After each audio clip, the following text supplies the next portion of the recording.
You've been having meetings here in Dover with Eurotunnel, with the Port Authority. What have they been telling you? What they are very clear about is that we need to have an agreement, we need to have a deal, and that we need to make sure that we avoid those frictions at the border that not only can put traders off, but actually can cause a lot of disruption here on the ground. Yeah, disruption is an understatement, isn't it? I have to say, I don't like to think of myself as someone who panics easily, but when I came to Dover a couple of weeks ago and spoke to the port, I was left feeling worried, frankly. You know, they were saying just a couple of minutes delay could cause tailbacks of 17 miles. Are you worried as well? Any small changes have big consequences, and that's why I think it's important to listen to the detail of what they are suggesting is needed and make sure that we follow that advice. And what they're saying is that we need a deal. I mean, that seems pretty clear.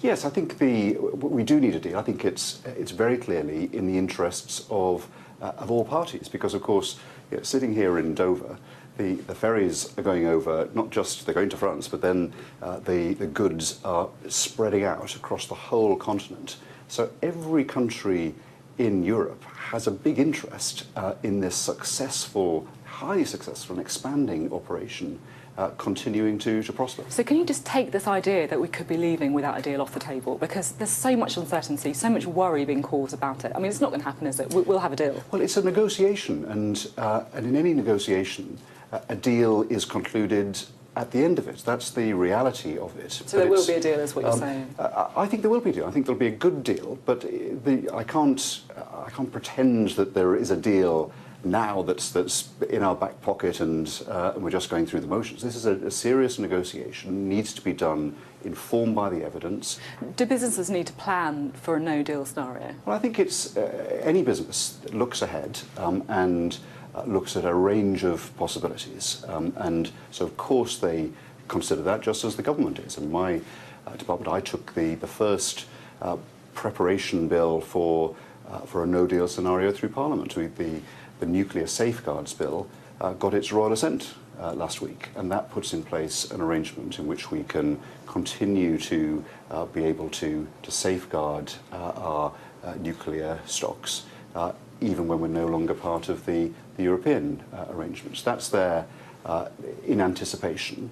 But across all of these aspects, where sometimes businesses will prepare contingencies because that is prudent for them to do so, and they might be advised to do so.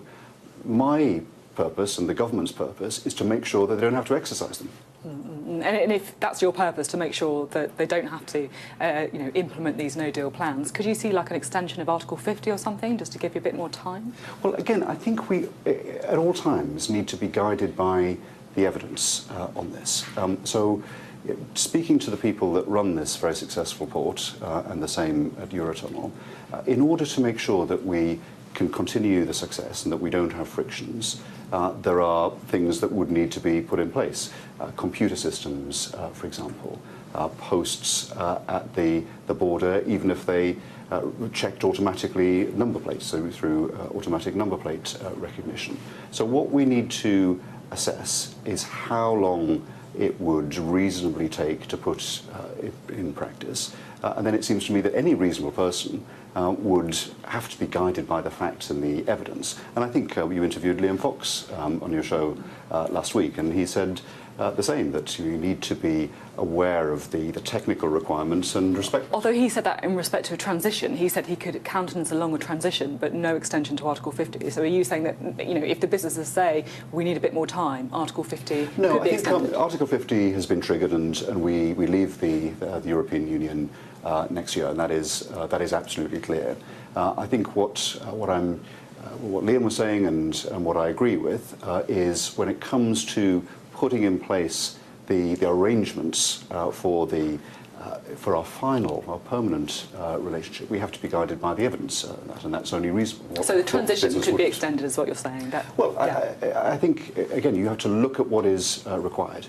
Business wants to get on with things, of course. Everyone wants to get on with things. I think the whole country is keen to see the steps taken to be in our agreed end state. Is the customs partnership still on the table? Yes, we've got two groups that are looking at it. We've made a lot of progress in each of the groups. So that could still happen in the Customs Partnership. The purpose of having the two groups was to look in detail at the practicality of both the Customs Partnership, as it's been termed, and the maximum facilitation model, and that they're coming to a conclusion, and that will be the government will take a view on which is the most promising. What's your view on which is the most promising? Well, I think it would be a bit disrespectful to my colleagues who've been working on this. We haven't concluded our final report, and then we need to report it to the rest of my colleagues. So I think we'll have those discussions. What's your view on how helpful some of those recent interventions have been? I'm thinking about, for example, Boris Johnson using a swear word when he talked about business,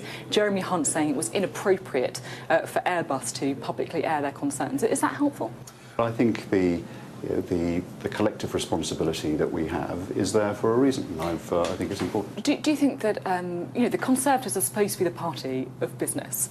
We are. Boris Johnson's comments can't be helpful to that image. Well, I've been very clear that I made a statement to the House of Commons on Monday in which I said I very strongly disagree with those statements. I think it is perfectly reasonable for businesses, just as anyone else in the country, to be able to set out their views, and especially to provide evidence. Because if you're working in a business at whatever level, you've got the experience of what it takes. I mean, here we are in the port of Dover. If you come and talk to the people that operate it, they can tell you through, in a way that, if you're a layman and you just come on holiday and you roll up and board the ferry, you don't see the degree of automation and complexity that's there. So I think, why would you not want access to that advice? But it's not just for us, or even mainly for us. I talk to businesses all the time. I'm interested in your relationship with business leaders, because there was a rather, shall we say, scathing article in the Times where it said that you were known as blancmange because you basically haven't got enough backbone when you're standing up, for business interests. I mean, what do you say to that? It can't be comfortable reading.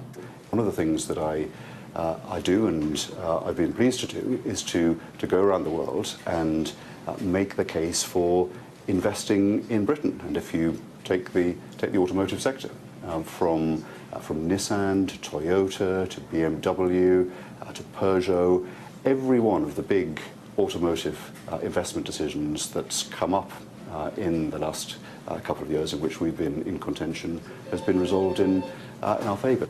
If you look to what has been quoted in the Times, a mutineer, that's what they call this person, I'm sick and tired of his cowardice. He's supposed to be the one standing up for British business. So are you saying that in those private conversations with the Prime Minister, you are standing up for British business? I've described what I think business wants, which is for discipline, for collective discipline, and actually doesn't really approve when one person is speaking out of... But others around the cabinet table aren't they? That's the issue. People on the other side of the argument, perhaps the more Brexiteer side of the argument, they are speaking out. They're writing columns, they're giving interviews where they're being incredibly outspoken. So do you not have a responsibility to do the same? I think it's important to respect the discipline of being part of a team, to take a professional approach to it, to make your case very vigorously and backed up by evidence, and to do that tenaciously. And I think if you look at some of the discussions we've had, and actually some of the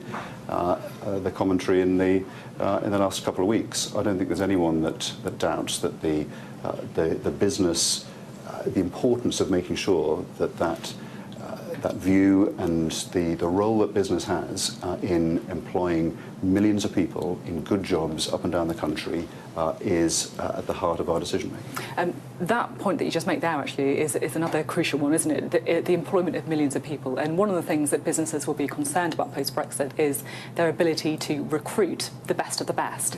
So do you think that free movement of people should be part of the renegotiation?